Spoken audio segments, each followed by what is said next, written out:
So hello everyone, welcome to my channel. तो आज मैं आपके लिए लेके आया हूँ एपी और जीपी का concept with mixing of simple interest and compound interest. तो देखो, पहले शुरुआत करते हैं सिंपल इंटरेस्ट से। तो सिंपल इंटरेस्ट क्या होता है? P into R into T upon 100।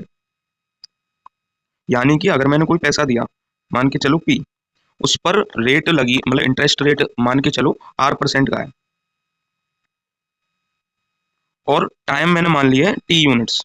T units का क्या मतलब है कि जैसे मंथ है तो फिर वो 1/12 हो जाता है, और ईयर है तो वो 1 रहता है। तो उस हिसाब से मैंने टी यूनिट्स टाइम मान लिया है। तो पी में R%, मतलब पी का R% तो इंटरेस्ट हो जाएगा, पी इंटू R%, यानी R/100। और टाइम टी के लिए, क्योंकि जितना ज़्यादा समय होगा उतना ज़्यादा इंटरेस्ट होगा, इस वजह से टी यूनिट का मल्टीप्लाई कर देंगे। तो इसीलिए एस आई का formula P into R into T upon 100 होता है।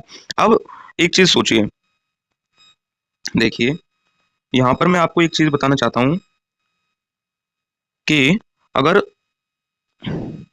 अगर एस आई को मैं टाइम के अनुसार बांट दूं, जैसे अगर टी यूनिट में एस आई है S1, तो 2T टाइम पीरियड में 2S1 हो जाएगी, 3T टाइम पीरियड में 3S1 हो जाएगी, 4T टाइम पीरियड में 4S1 हो जाएगी।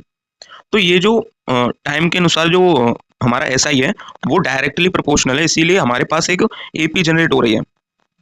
अब ये जो एपी है, इसमें खास बात क्या है कि जो कॉमन डिफरेंस है वो भी हमारा S1 है, और जो फर्स्ट टर्म है वो भी हमारा S1 है। ये मैंने एक एग्जांपल दिया है एपी का। एपी होती क्या है? एपी, जो मान के चलो कोई टर्म है एक्स, उसमें वो कुछ ना कुछ डालता जा रहा है वाई हर बार, तो एक्स प्लस वाई, फिर वो वाई फिर से डाल देता है, एक्स प्लस 2y, ऐसे करते करते वो एपी बनाता है। वाई यहाँ पर कॉमन डिफरेंस है और एक्स यहाँ पर फर्स्ट टर्म है। अब बात ये आती है कि ये तो चलो ठीक है, एस आई भी हमने सुन लिया और वो हमने मिक्सिंग भी देख ली, लेकिन क्या इसका सिर्फ यही एग्जाम्पल है सोचने का? तो मैं कहूँगा नहीं, एक और एग्जाम्पल है एपी को सोचने का। वो है कि अगर मैं एक कागज ले लेता हूँ और उसको मैं टुकड़े करता हूँ और कंडीशन लगाता हूँ कि एक कागज का एक ही बार कटिंग करूंगा मैं। तो मैंने अगर इसको ऐसे काट दिया, तो पहले एक था, अब दो हो गए। फिर मैंने इस वाले को ऐसे काट दिया, क्योंकि अब अलग अलग है ना कागज, तो ये 3 हो गए। फिर मैंने इस वाले को ऐसे काट दिया, तो ये 4 हो गए।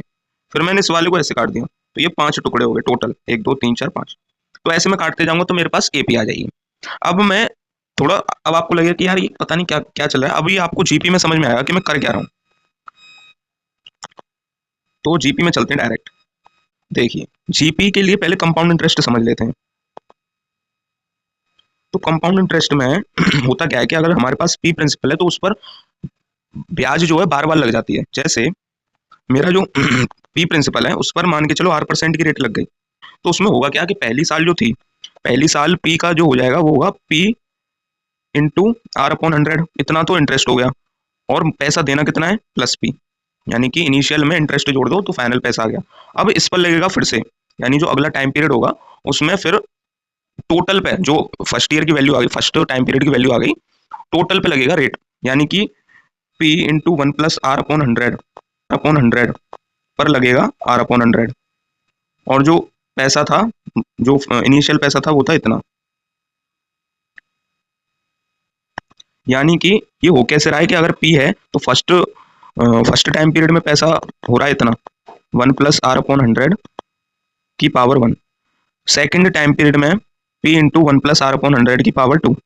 ऐसे करते करते थर्ड टाइम पीरियड में पी 1 प्लस R/100 की पावर 3, ऐसे होता जाता है। अब आप एक चीज देखिए कि क्या ये जीपी नहीं है?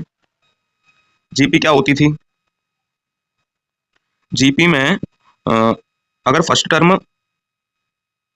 टर्म एक्स है तो second term X into Y हो जाता था, third term X Y square हो जाता था, fourth term X Y cube हो जाता था, यानी वाई का हर बार मल्टीप्लाई हो जाता था, जिसको हम कहते थे कॉमन रेशियो, और एक्स होता था फर्स्ट टर्म। अब इसमें भी तो यही हो रहा है, पी जो है वो है फर्स्ट टर्म, इसमें 1 प्लस R/100 का बार बार मल्टीप्लाई होता जा रहा है। तो एक तो तरीका है ऐसे समझने का, जीपी और कंपाउंड इंटरेस्ट को मिक्स करने का। एक और तरीका था वो कागज वाला।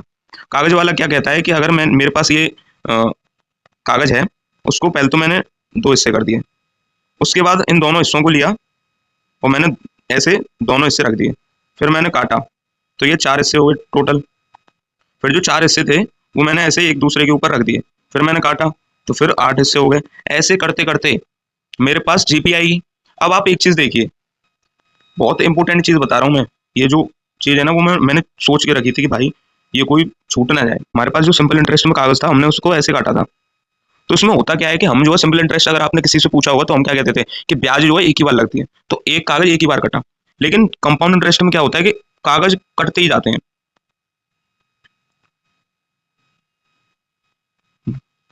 यानी कि ये कागज कटा, फिर उसके बाद ये दोनों थे, इन दोनों को रखा तो ये कागज कट गए। यानी कि कटिंग के ऊपर कटिंग, जैसे ब्याज के ऊपर ब्याज कंपाउंड इंटरेस्ट होता है, ऐसे ही कागज को कटिंग के ऊपर कटिंग करते हैं तो हमें कंपाउंड इंटरेस्ट मिल जाता है। और जीपी भी इससे रिलेट कर पाती है। तो आपको ये समझ में आया होगा कि अरिथमेटिक प्रोग्रेशन का एक यूज सिंपल इंटरेस्ट में होता है और जियोमेट्रिक प्रोग्रेशन का एक यूज फाइनेंस में कंपाउंड इंटरेस्ट में होता है। तो थैंक्स फॉर वॉचिंग।